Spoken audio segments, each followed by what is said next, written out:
Hello friends, मैं हूँ निर्मला। मेरे किचन में आपका बहुत बहुत स्वागत है।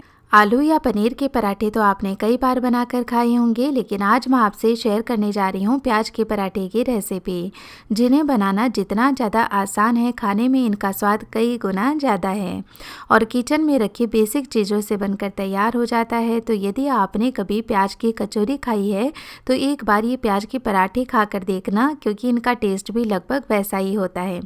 तो चलिए फ्रेंड्स, देर ना करते हुए ये सुपर टेस्टी कचौरी जैसे स्वाद वाले प्याज के पराठे बनाना शुरू करते हैं।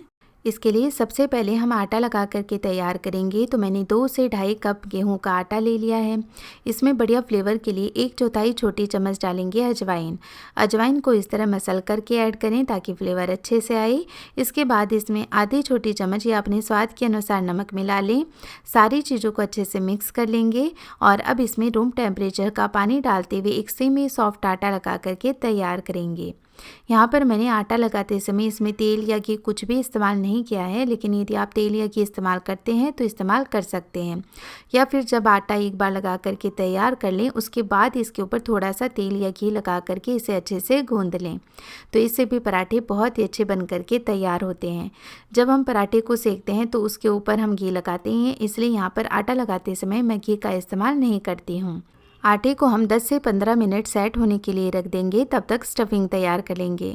स्टफिंग बनाने के लिए एक पैन के अंदर सबसे पहले कुछ साबुत मसालों को रोस्ट करेंगे, जिसमें लेंगे 1 चम्मच साबुत धनिया, आधी चम्मच साबुत सौंफ, आधी चम्मच साबुत जीरा और 1/4 चम्मच साबुत काली मिर्च डाल करके लो फ्लेम रखते हुए इन खड़े मसालों को रोस्ट करना है।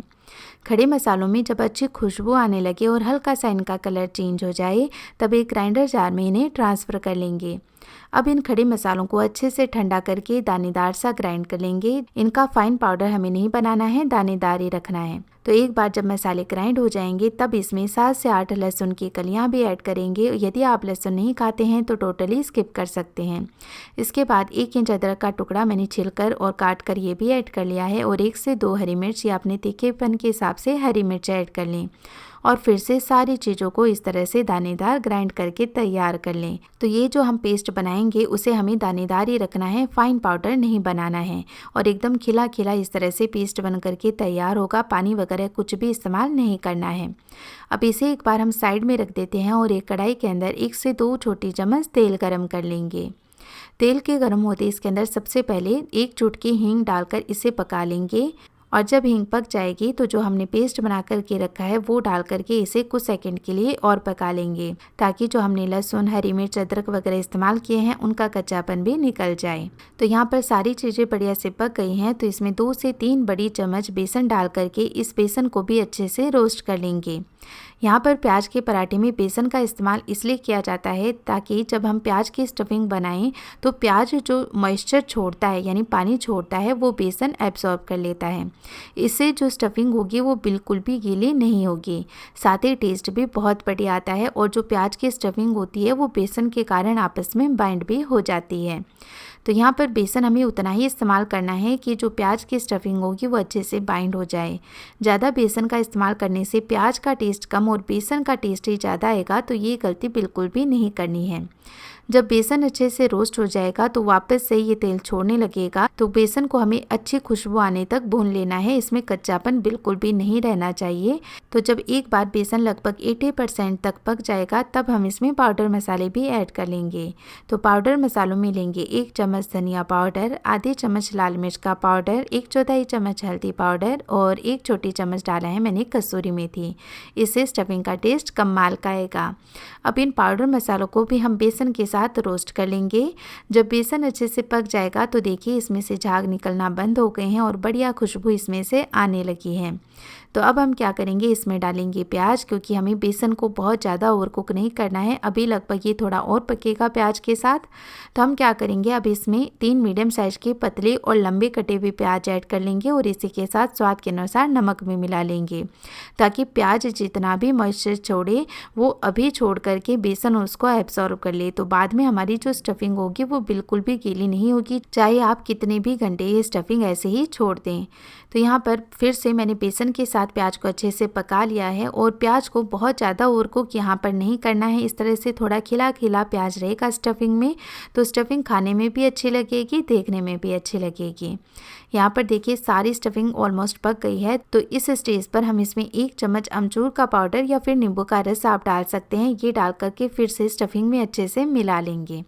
तो इस तरह से एकदम खिली खिली चटपटी हमारी स्टफिंग बन करके तैयार है। तो लास्ट में गैस का फ्लेम ऑफ करके इसमें बारीक कटी हुई धनिया पत्ती डालकर इसे भी अच्छे से मिला लेते हैं। तो इस स्टफिंग से आप पराठे तो बना ही सकते हैं, कचौरी बनाना चाहें तो कचौरी भी तैयार कर सकते हैं। स्टफिंग अच्छे से ठंडी हो जाए इसके लिए एक मिक्सिंग बोल के अंदर मैं इसे ट्रांसफ़र कर लेती हूँ और जब स्टफिंग अच्छे से ठंडी हो जाएगी तभी हम पराठे में ये भरेंगे। गर्म स्टफिंग पराठे में नहीं डालनी है। तो यहाँ पर आटा भी हमारा बढ़िया सेट हो चुका है और यहाँ पर आटा भी बढ़िया से सेट हो चुका है। तो इसमें से अब एक लोई तोड़ लेंगे। मीडियम साइज़ की मैंने लोई ली है, ज़्यादा बड़ी भी नहीं लेंगे और बहुत ज़्यादा छोटी भी नहीं लेंगे। यानी कि आप किस साइज़ के पराठे बनाते हैं ना, उस साइज़ की आप लोई तोड़ लें। फिर इस लोई को सूखे आटे में डस्ट करके इस तरह कटोरी नुमा शेप बना लेंगे। तो इससे क्या होता है कि जो स्टफिंग होगी वो बहुत ही आसानी से पराठे में भरी जाएगी और इससे ढेर सारी स्टफिंग हम पराठे में भर सकते हैं। तो स्टफिंग का टेस्ट भी भरपूर आएगा पराठों में। अब क्या करेंगे, जो किनारे हम मोटे रखते हैं ना, उसे इस तरह से ऊपर की ओर पतला करते हुए ले आएंगे। तो पराठा कहीं से ऐसा नहीं होगा कि कहीं से मोटा है कहीं से पतला है, स्टफिंग कहीं कम है कहीं ज़्यादा है। इस तरह से बहुत ही अच्छे से स्टफिंग हम पराठे में भर सकते हैं और सारी स्टफिंग पराठे में एक समान फैल जाती है। अब देखिए लगभग 3-4 चम्मच जितनी अच्छे से स्टफिंग इसमें आ जाती है मैं उतनी स्टफिंग भर लूँगी। पराठे फूले या नहीं फूले इससे मुझे कोई फ़र्क नहीं पड़ता है। मुझे तो पराठे में जो टेस्ट आता है ना स्टफिंग का, वो भरपूर होना चाहिए, इसलिए मैं भर भर के स्टफिंग कोई भी पराठे बनाऊँ डालती हूँ। तो अच्छे से मैंने स्टफिंग इसमें डाल दी है और इसमें क्योंकि हमने एक्स्ट्रा आटा नहीं लिया था तो धीरे धीरे करके वो आटा भी हमने इसी में मिक्स कर लिया है। इससे पराठे बिल्कुल भी फटते नहीं हैं। अब हम क्या करेंगे, इस लोई को एक चकले पर रखेंगे और इस तरह उंगलियों की सहायता से प्रेस करते हुए इसे थोड़ा सा फैला लेंगे। तो इससे क्या होगा कि जब हम तुरंत से बेलन चलाते हैं ना तो स्टफिंग कहीं से निकल सकती है, लेकिन थोड़ा सा हाथों से फैला करके फिर हल्के हाथों से इसके ऊपर बेलन चलाएं तो स्टफिंग बिल्कुल भी बाहर नहीं निकलेगी। और जब इसे आधा बेल लें तब इसके ऊपर थोड़े से कलौंजी और तिल इस तरह स्प्रिंकल कर लें।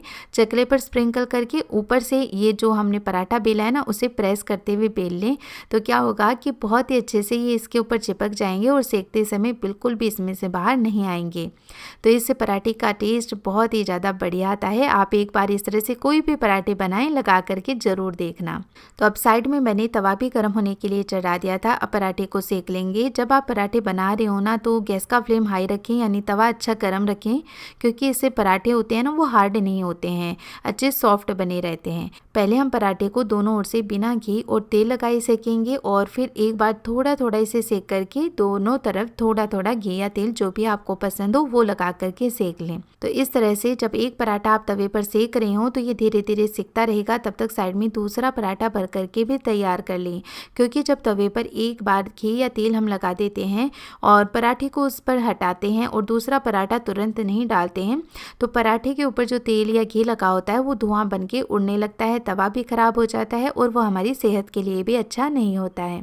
तो बीच में हमें इतना टाइम मिल जाता है पराठे को सेकते समय कि हम दूसरा पराठा बना करके तैयार कर लें। तो इससे हमारा समय भी बचता है। और ये लीजिए कितने सुंदर लाल लाल पराठे बन करके तैयार हुए हैं। और अब मैं दिखाती हूँ आपको इन पराठों का टेक्सचर। देखिए ये अभी भी कितने ज़्यादा सॉफ्ट बने हुए हैं, जबकि ये अच्छे से ठंडे हो चुके हैं। तो इस तरह से जब हम पराठे सेकते हैं तो ये लंबे समय तक ऐसे ही सॉफ्ट बने रहते हैं, बिल्कुल भी हार्ड नहीं होते हैं। और अंदर की स्टफिंग आप देख ही सकते हैं कितनी ज़्यादा कमाल की लग रही है।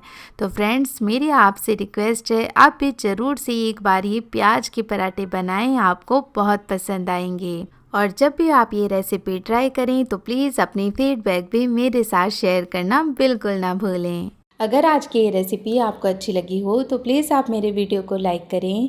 साथ ही मेरी ऐसी और भी रेसिपीज़ देखते रहने के लिए चैनल को सब्सक्राइब करना भी ना भूलें। मैं फिर से मिलूँगी आपको एक ऐसी और नई रेसिपी के साथ। तब तक के लिए टेक केयर, बाय बाय।